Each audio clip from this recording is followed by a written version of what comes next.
यदि विद्या दर्पणायते, यदि विद्या दर्पणायते। पंच परमेश्वरी भगवान की, 1008 नेमिनाथ भगवान की, परम पूज्याचे श्री आदि सावित्री महाराज की, परम पूज्याचे श्री मावी कीर्ति महाराज की, परम पूज्याचे श्री विमल सागर महाराज की, परम पूज्याचे श्री तपस्वी सम्राट सत्यजी सागर महाराज की, परम पूज्याचे गुरु सुंदर सागर महाराज की, अहिंसा में विश्व धर्म की, जय माई माता की, हरिका 105 सुनाई माता की जय, हरिका संत की जय। चारित्र का रथ ऐसा रथ है जिस पर चढ़े बिना हम संसार समुद्र से पार नहीं जा सकते। यह संसार का घोर वन है और जो महात्मा इस चारित्र रथ पर चढ़ जाता है वह इस संसार के घोर वन से निकल जाता है। हम चाहते हैं कि यह संसार का घोर वन इससे बाहर निकल जाए। इस संसार के घोर दुख रूपी वन से सब बाहर निकलना चाहते कि नहीं? हाँ कि ना? हाँ। इस संसार के घोर वन से हम सब बाहर निकलना चाहते तो क्या करना पड़ेगा? चारित्र रूपी रथ पर चढ़ जाओ तो क्या होगा आपका? तो आप आगे बढ़ जाओगे। और यदि हम चारित्र रूपी रथ पर नहीं चढ़ पाए तो जीवन में कभी भी संसार रूपी अर्णव में वन से पार नहीं हो सकते।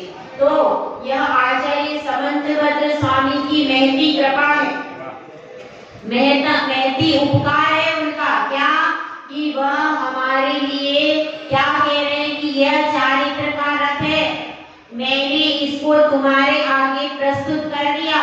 और हाथ में उनके क्या है? हाथ में वे सारथी बने हैं आगे, और वे सारथी बन करके बैठे हैं कि तुम इस रथ पर चढ़ जाओ और चारित्र कैसे पालन करना है, इस रथ को कैसे चलाना है, ये भी कौन सिखाएगा हमें? आचार्य समंतभद्र स्वामी इस रथ पर सारथी बन करके बैठे हैं और वे आगे आगे बता रहे कि रथ को कैसे चलाना है, वो पूरी विधि बता रहे।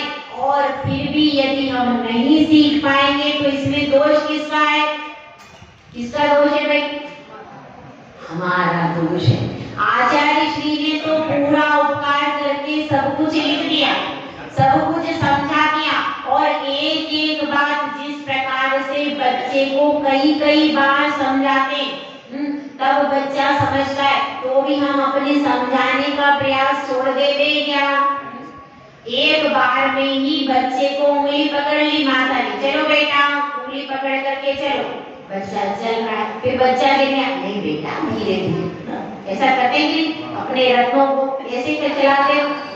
जब आपके रत्न छोटे छोटे थे क्या करते थे? उंगली पकड़ करके। तो एक बार में उंगली पकड़ के बच्चा सीख जाता है क्या? नहीं सीखता। कितनी बार? एक बार में उसको बोलते हैं कौवा, वो बोल लेता है, वो कोको बोलता है। क्या बोलता है? कोको बोल रहा है, वो पूरा नहीं बोल पा रहा, कौवा की जगह औवा बोलेगा। तो भी आप क्या करते हो? कौवा बोलना सिखाना छोड़ते हो क्या? ऐसे ही ये हमारे आचार्य समंतभद्र स्वामी, ये भी ऐसे उपकारी हैं कि बार बार हमको समझा रहे कि भैया चारित्र महान है, चारित्र के रथ पर चढ़ो, कई प्रकार से हमको समझा रहे। और अब उन्होंने पिछले बार क्या बताया था कि पाप की नालियां हैं, वो पाप की नालियां कहाँ बह रही भैया? कहाँ बह रही है? वहाँ सड़क पे। आत्मा में तुम्हारे पाप की नालियां बह रही हैं और तुम्हें होश नहीं है। वो नालियां पूरे तुम्हारी आत्मा को गंदा कर रही हैं। बाहर में मलबा हम लोग हटाते रहे, लेकिन अब आत्मा से भी तो मलबा हटाना है। आत्मा का मलबा कौन हटाए?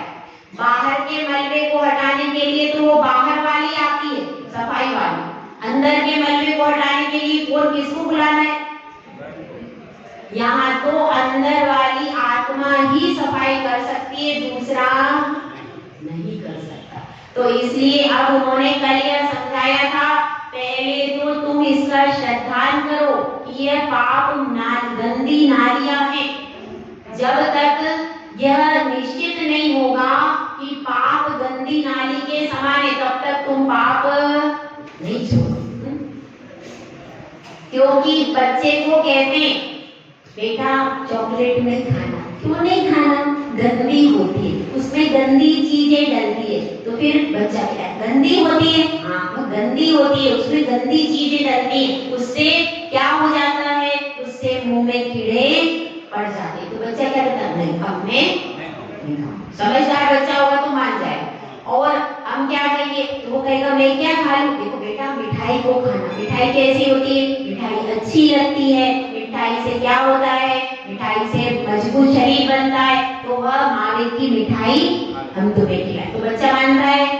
तो इसी तरह से वो बच्चे के लिए बच्चे के जैसा समझा रहे कि भैया पाप खराब है, पाप बुरा है, पाप नाली के समान है। इतना वो समझा रहे। जिस प्रकार से आप बच्चे को इसी प्रकार से यहाँ पर संबंधबद्ध आचार्य समझा रहे हैं।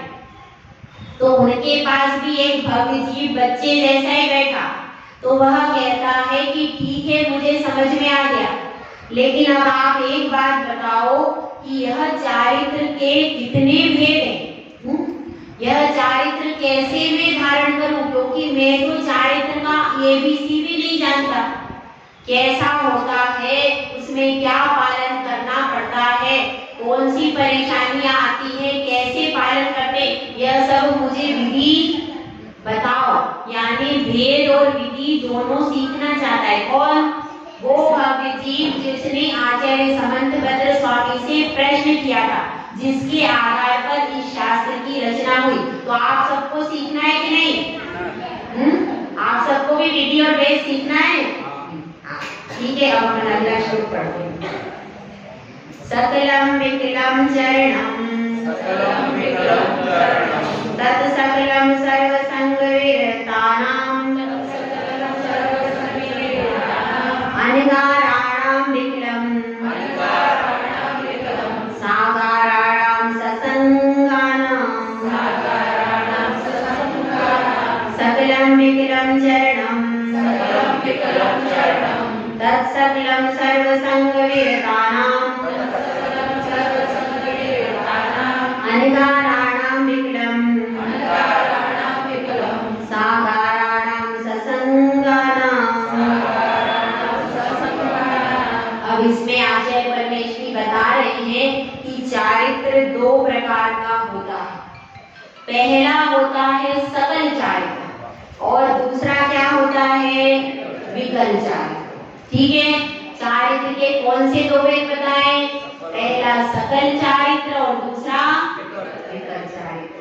और अब सकल चारित्र का अर्थ क्या है, तत्सकलम सर्व संग विरतानाम, सब प्रकार का संग का अर्थ क्या है, संग का अर्थ है परिग्रह, सब प्रकार के परिग्रह का पूर्ण त्याग करना। वो कौन सा चारित्र है, सकल चारित्र। सकल मतलब संपूर्ण, संपूर्ण प्रकार से पापों का त्याग, संपूर्ण प्रकार से परिग्रह का, वहां पर कुछ भी अधूरा नहीं रहेगा, सब कुछ पूर्ण रूप से हो जाएगा। मतलब सकल चारित्र में क्या हो जाता है, सकल चारित्र में एक तिनका भी क्या नहीं रहता है, वस्त्र नहीं रहता, एक धागा भी नहीं रहता शरीर पर, सब कुछ त्याग हो जाता है। घर भी त्याग है और पत्नी पुत्र आदि सारी संपत्ति भी त्याग है, 10 प्रकार का परिग्रह त्याग है, आरंभ का भी त्याग है, और शरीर पर एक छोटा सा धागा भी, इतना त्याग। सबसे उत्कृष्ट यदि कोई त्याग करता है तो कौन करता है, मुनिराज। इतनी किसी भी संप्रदाय में इतनी बड़ी साधना कहीं पर भी, जितनी बड़ी, हम बहुत महान धर्म में जन्म लिया है हमने, ये हमारा कहते हैं ना, हम जैन कुल में जन्मे अभिमान करो। अरे वो अभिमान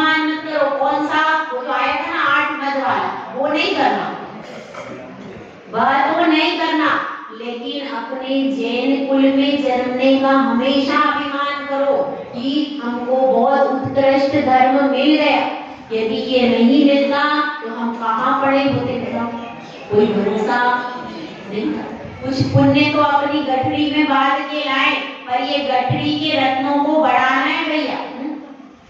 गठरी के रत्न को बढ़ाना है तो घर में 2 रत्न होते हैं तो आप उससे 2 और कन्या रत्न लेके आती हो कि नहीं? तो 2 के 4 करती हो, 4 के 6 करती हो कि नहीं? तो ये रत्न को कौन बढ़ाएगा? इस रत्न को भी बढ़ाना है अपने को, ठीक है। तो अब अपनी बात यह चल रही है 2 प्रकार का चारित्र होता है और सब प्रकार के परिग्रह आरंभ का त्याग करके जो ज्ञान ध्यान में रहते वे कौन है भाई? मीरा। तो उनकी बात यहाँ पर चल रही है। उसके बाद क्या है?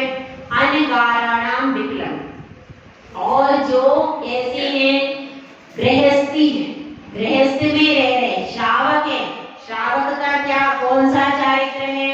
विकल चारित्र। विकल मतलब संपूर्ण नहीं है, एक देश चारित्र। कई प्रकार के पर्यायवाची नाम है, अगर कोई लिखना चाहे तो लिख सकता है। पहला सकल, दूसरा महाव्रत रूप चारित्र, पहला सकल, दूसरा पूर्ण चारित्र और महाव्रत चारित्र, और क्या है? और इसका विकल्प का वेद हो जाएगा एक देश चारित्र, एक देश चारित्र और अपूर्ण चारित्र, ठीक है। तो यह तो अधूरा चारित्र है, यह पूरा नहीं है। अब इसमें अनगाराणाम विकलम, सागाराम ससंगाराम, और अब जो होते अनगाराम जो है वो कैसे हैं? वे तो सर्व संग वेताना। अनगार जो है यानी जो मुनि है वो पूर्ण परिग्रह के त्यागी हैं, लेकिन जो सागाराणाम जो कि घर से सहित है, क्योंकि मुनि तो घर का त्याग कर चुके हैं, लेकिन जो गृहस्थ है वो अभी घर में रहता है, तो वो कैसा है? तो वह ससंगाना यानी वो परिग्रह से सहित है। क्या कहा जाता है? यदि मुनि के पास 2 कोड़ी है तो वो कोड़ी का नहीं है, और यदि श्रावक के पास 2 कोड़ी नहीं है तो वो कोड़ी का। श्रावक के पास कोड़ी होना जरूरी है, क्यों? यदि वह श्रावक है, यदि उसके पास धन संपत्ति नहीं है तो अपने परिवार को कैसे चलाएगा? चला सकता है? नहीं चला सकता। और अब वह पूजा दान भी नहीं कर सकता, पूजा कैसे करेगा? उसके पास द्रव्य ही नहीं, तो वह फिर घर में रहता हुआ भी क्या होगा? परेशान रहेगा। अगर आपके पास घर है, परिवार है, तो उनका पूर्ति आपको करनी है, और फिर आपको उतनी सामग्री होना चाहिए, परिवार भी हो जाए और प्रभु का भजन भी, दोनों चीजें होना चाहिए। भले ही आप लाखों करोड़ों का दान नहीं दे पाओ, उसकी कोई जरूरत कोई बात नहीं, लेकिन कम से कम इतना तो होना चाहिए कि मैं भी भूखा ना रहूं, साधु न भूखा, इतना जरूर होना चाहिए। तो अब यहाँ पर बात क्या चल रही है कि 2 प्रकार का चारित्र होता, ठीक है। एक में परिग्रह सहित है और एक में परिग्रह से रहित है। तो यहाँ पर मुख्य रूप से किसका कथन करेंगे आचार्य श्री? जो घर में रहते हैं और अनुव्रत रूप चारित्र, अनुव्रत रूप चारित्र है, विकल चारित्र है, एक देश चारित्र है, पूर्ण नहीं है ऐसा चारित्र है, वह कौन सा है? वह श्रावक का चारित्र, वह गृहस्थ का चारित्र है। तो उस गृहस्थ के चारित्र को कहेंगे। अब देखिए एक घटना हुई, आचार्य सन्मति सागर महाराज जी की घटना है, सुनो आप लोग। अब आचार्य सन्मति सागर महाराज जी अपने कक्ष में बैठे हुए थे, उनके पास एक युवक आया और युवक ने कहा कि हे गुरुदेव, मैं बहुत कंफ्यूजन में हूँ। आजकल का पूरा युवा वर्ग कंफ्यूजन में ही है, उसको समझ में ही नहीं आता मंदिर जाना चाहिए कि नहीं जाना चाहिए, अभिषेक करना चाहिए कि नहीं करना चाहिए, दान देना चाहिए, पूरा कंफ्यूजन में चल रहा है। तो वो भी कंफ्यूजन में पहुंच गया गुरुदेव के पास कि गुरुदेव मुझे संसार में तो जाना ही नहीं है, मैंने निर्णय कर लिया है, मैंने व्रत ले लिया है और मैंने ये निर्णय कर लिया है कि मुझे अब संसार में विवाह आदि नहीं करना। उसने निर्णय कर लिया, लेकिन मुझे एक बात समझ में नहीं आती। गुरुदेव ने पूछा क्या समझ में नहीं आता? कि मैं श्रमण बनूं कि श्रावक बनूं? क्या नहीं समझ में आता? श्रमण बनूं कि श्रावक बनूं? गुरुदेव ने क्या कहा? अभी यहाँ बैठ जाओ। क्या कहा? अभी यहाँ, अब वो तो उतावलापन उसको हो रहा, उसने कहा लो मेरी बात का जवाब ही नहीं दिया, नहीं कैसे महाराज जी, वह एक तरफ उसको बिठा दिया। अब क्या हुआ? अब एक जोड़ा आया, एक दोनों श्रावक श्राविका आए, उन्होंने गुरुदेव के चरणों में प्रणाम किया कि गुरुदेव आपके आशीर्वाद से, आपकी कृपा दृष्टि से हम प्रतिमाओं का पालन कर रहे हैं, प्रतिदिन देव दर्शन करते हैं, पूजन करते हैं, दान देते हैं, स्वाध्याय करते हैं, पूरे षडावश्यक कर्तव्य कर रहे हैं और प्रतिमाओं का 12 व्रतों का पूरा पालन कर रहे हैं। घर में भी शांति से रहते हैं। क्या होती? वो चंद्रमुखी रहती भैया, ज्वालामुखी नहीं बनती। आपकी कौन सी वाली नहीं, कौन सी वाली अपनी सबकी? अभी यहाँ पर तो सब चंद्रमुखी कहेंगे, क्योंकि अगर यहाँ पर चंद्रमुखी नहीं कहेंगे तो घर में क्या हो जाएगा? तो वो सब वो क्या बोल रहे हैं कि हमारे बीच में तू में नहीं होती, हम बहुत शांति से मौन पूर्वक धर्म ध्यान करते हुए अपना जीवन बिता रहे, और जो गृहस्थी के काम भी करते तो न्याय पूर्वक धन कमाते हैं, जितना मिल जाए उसी में संतोष करते, अधिक की इच्छा अन्याय पूर्वक झूठ बोलकर पाप के द्वारा धन का अर्जन नहीं करते, और इस प्रकार से और महीने में 20-20 दिन ब्रह्मचर्य पालन करते हैं। इस प्रकार से उस श्रावक के जोड़े ने कहा। अब क्या हुआ? अब वह जोड़ा, उसने नमोस्तु किया, आचार्य श्री ने अपनी पिछी उठा करके उसको आशीर्वाद दोनों को दे दिया। वह जोड़ा भी चला गया। अब गुरुदेव ऐसे थे, ज्यादा नहीं बोलते थे, तो वो चुपचाप उन्होंने सिर्फ आशीर्वाद दिया, चला। उसके बाद ये युवक तो एकदम उसको उतावली हो गई। उसने कहा कि गुरुदेव आपने बताया नहीं, मैं प्रश्न पूछा था। गुरुदेव ने कहा, गुरुदेव ने कुछ भी नहीं कहा, बोलो। अब क्या किया? उसने कहा नहीं मैं जवाब लेके जाऊंगा। इतने बड़े आचार्य के पास में मैं आया, तो वह एक तरफ बैठ गया, कोई बात नहीं। उसके बाद क्या हुआ? उसके बाद एक मुनिराज आया, संघ था, उसमें साधु भी थे और माता जी भी थी, सब प्रकार चतुर्वेद संघ था। तो वहां पर एक महाराज है, महाराज ने कहा कि हे गुरुदेव, गुरुदेव ने पूछा आहार कैसा हुआ आपका? तो उन्होंने कहा गुरुदेव मेरा अंतराय हो गया। गुरुदेव ने कहा क्या हो गया भाई, कैसे अंतराय हो गया? कहना मैं आहार के लिए गया, वहां पर कुछ मनचले युवक थे, उन्होंने पत्थर आदि फेंकने चालू कर दिए और मुझे अपशब्द कहना चालू कर दिया। तो फिर मैंने समझ लिया कि ये क्या है, अंतराय। यदि आपको रास्ते में कोई मारने पीटने लगे और अपशब्द कहने लगे और साधु आहार के लिए जा रहा, तो उसका अंतराय हो जाता। तो मैं अंतराय मान करके कहाँ गया? अंतराय मान करके मैंने फिर आहार का त्याग कर दिया और आपके पास आ गया। अब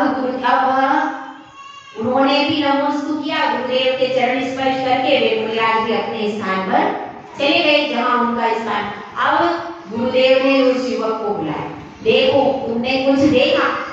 तो समझ में नहीं आया। उसने कहा मुझे तो कुछ समझ नहीं। गुरुदेव ने कहा देखो, यदि तुम में श्रमण जैसी समता हो तो क्या धारण करो? श्रमण धर्म स्वीकार करो, और श्रावक जैसी भक्ति हो तो श्रावक धर्म स्वीकार करो।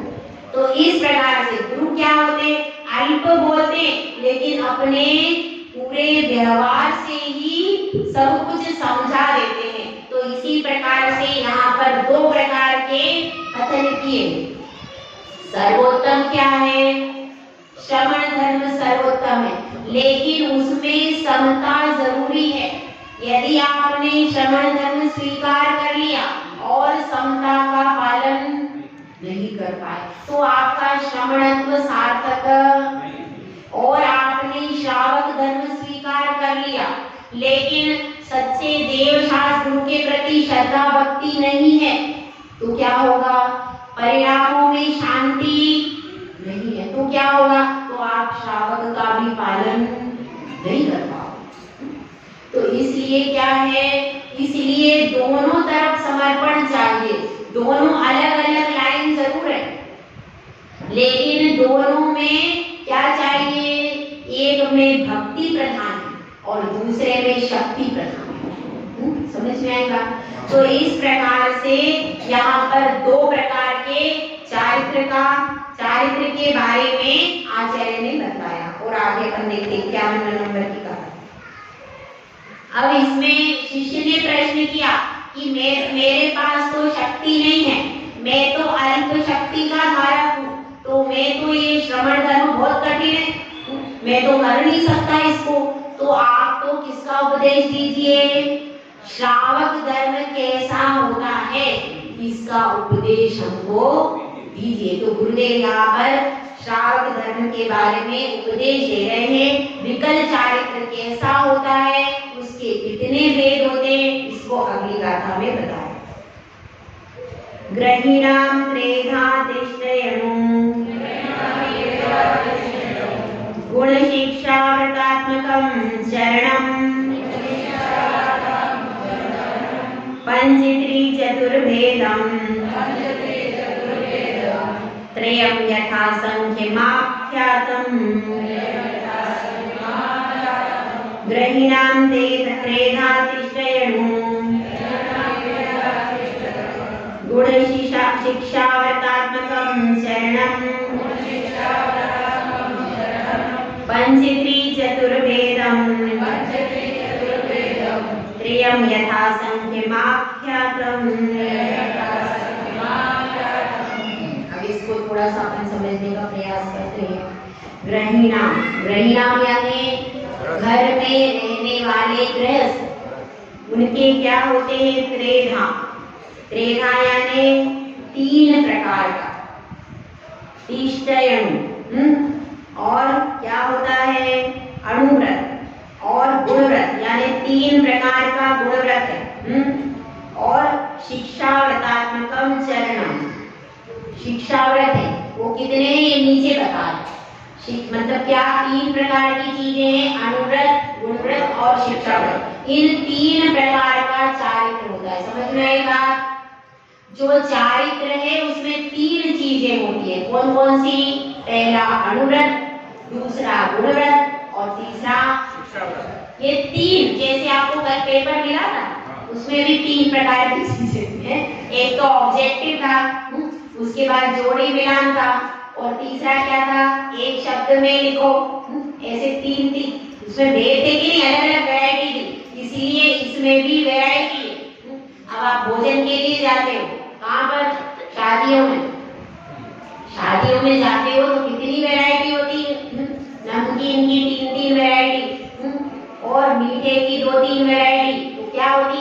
तो आपका मन लगता है। इसी प्रकार से यहाँ भी एक वैरायटी का भोजन अच्छे परोस देंगे तो क्या होगा? आप ऊब जाओगे। सिर्फ 3 वैरायटी है, 3 तरह की चीजें। अब तिरंगे में भी 3 जगह 3 रंग है, लेकिन तब वो तिरंगा अच्छा लगता है। एक रंग का होता तो इतना नहीं अच्छा लगता। इसलिए इसमें भी 3 चीजें। कौन कौन सी? पहला अणुव्रत, दूसरा गुणव्रत और तीसरा शिक्षा व्रत। अब इसके नीचे भेद बताए।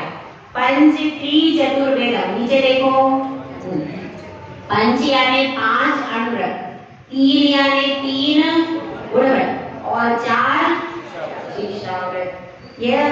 ये तीन प्रकार के हो गए चीज।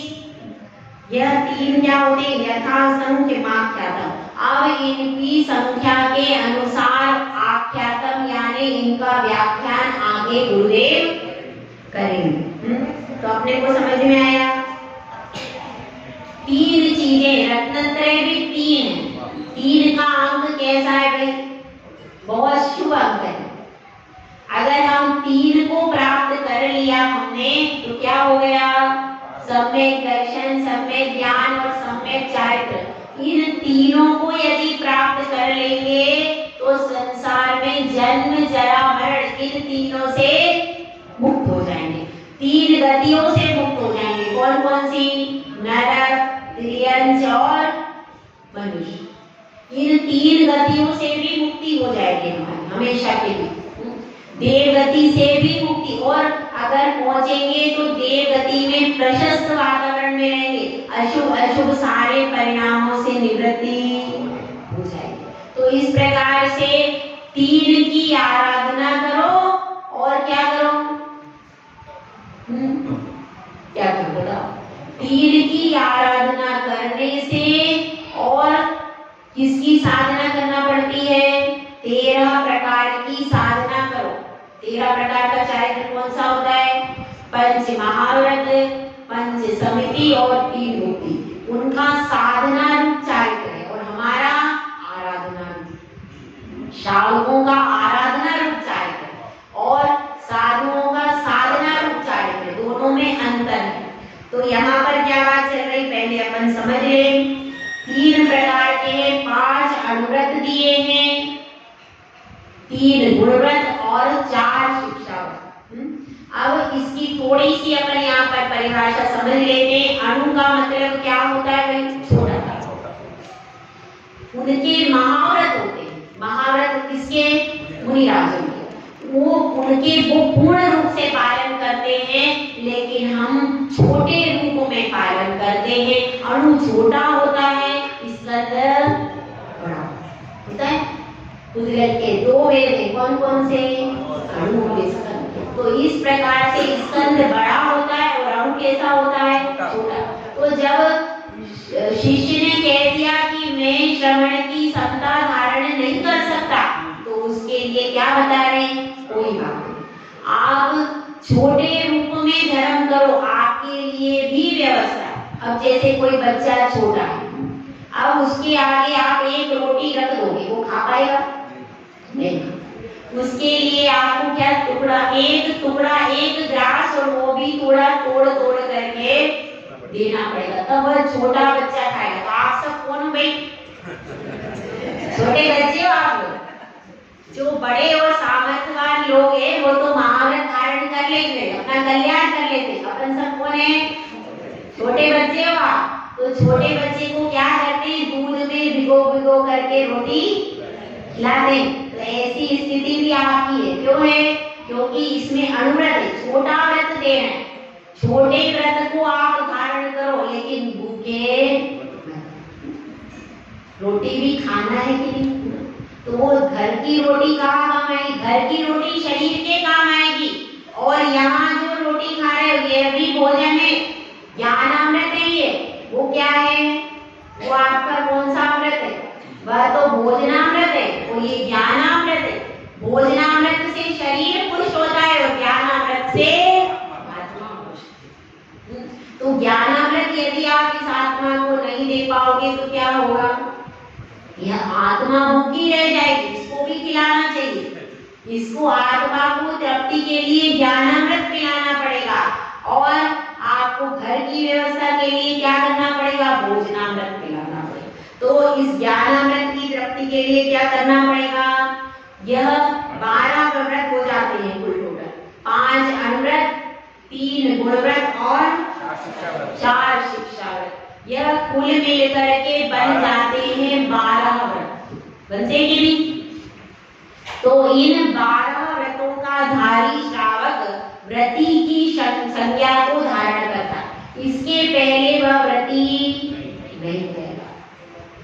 इस चीज को भी हमको समझना है, क्योंकि केवल अष्टमूल गुण का धारण क्यों कर रहा है, सप्त व्यसन का त्याग कर रहा है, तो वह श्रावक क्या? अभी श्रावक संज्ञा को प्राप्त हुआ। श्रावक संज्ञा कब से मिलती है? अष्टमूल गुण पालन कर रहा है, सप्त व्यसन का त्यागी है, और नित्य देव दर्शन करता है, रात्रि भोजन त्याग करता है। उसकी क्या संज्ञा है? वह सामान्य श्रावक है, चतुर्थ गुण स्थान बढ़ते। ठीक है। उसके बाद जब प्रतिमा 12 व्रतों का पालन करने के बाद व्रती संज्ञा, ये आपके 8 मूल गुण, रात्रि भोजन त्याग, ये तो क्या है? ये तो बेसिक एलिमेंट है श्रावक की, इसके बिना तो श्रावक संज्ञा होती ही नहीं। और षट आवश्यक पालन करना, यह भी श्रावक संज्ञा की बात है। षट आवश्यक प्रतिदिन पालन करना, ये किसकी बात है? श्रावक को षट आवश्यक प्रतिदिन पालन करना है। यह उन सामान्य समय दृष्टि श्रावक की बात है, ये व्रति की बात नहीं है।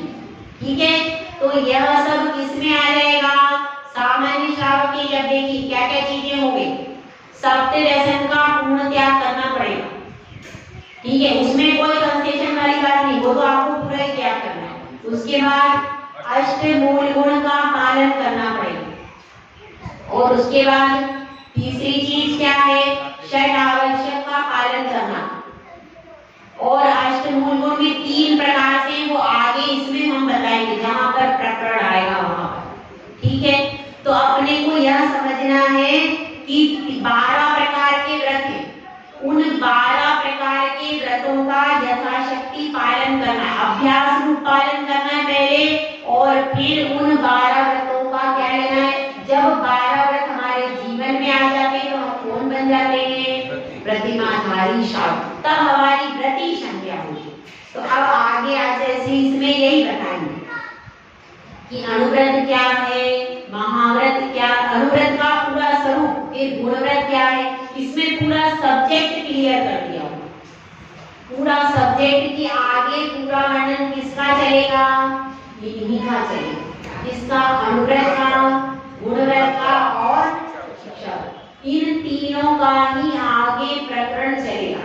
इसके अलावा और कुछ दूसरा सब्जेक्ट इसी को पूरे विस्तार से सबके अतिचार भी वो बतलाएंगे और उनका स्वरूप भी बतलाएंगे और आगे हर चीज को बिल्कुल सूक्ष्मता से क्लियर करेंगे। हम प्रयास करेंगे इसके लिए। वसुनंदी श्रावकाचार्य हमारे पास है, वसुनंदी श्रावकाचार्य से और एक वर्णी जी वाला भी ग्रंथ है, तो उस ग्रंथ से जितना ज्यादा, और तत्वा सूत्र भी है, तत्वा सूत्र में भी अतिचार है, तो उन तीनों को कवर करके फिर आपको इसका प्रस्तुतिकरण देंगे। इसका हम प्रयास करेंगे, इसलिए आप लोग भी इस क्लास को मिस नहीं करें, क्योंकि क्लास मिस हो जाएगी तो फिर आपको समझ में नहीं आएगा। इसलिए पूरा विश्लेषण करके हम विषय को प्रस्तुत करने का प्रयास करेंगे। जय गुलाब, जय सुंदर सागर महाराज की।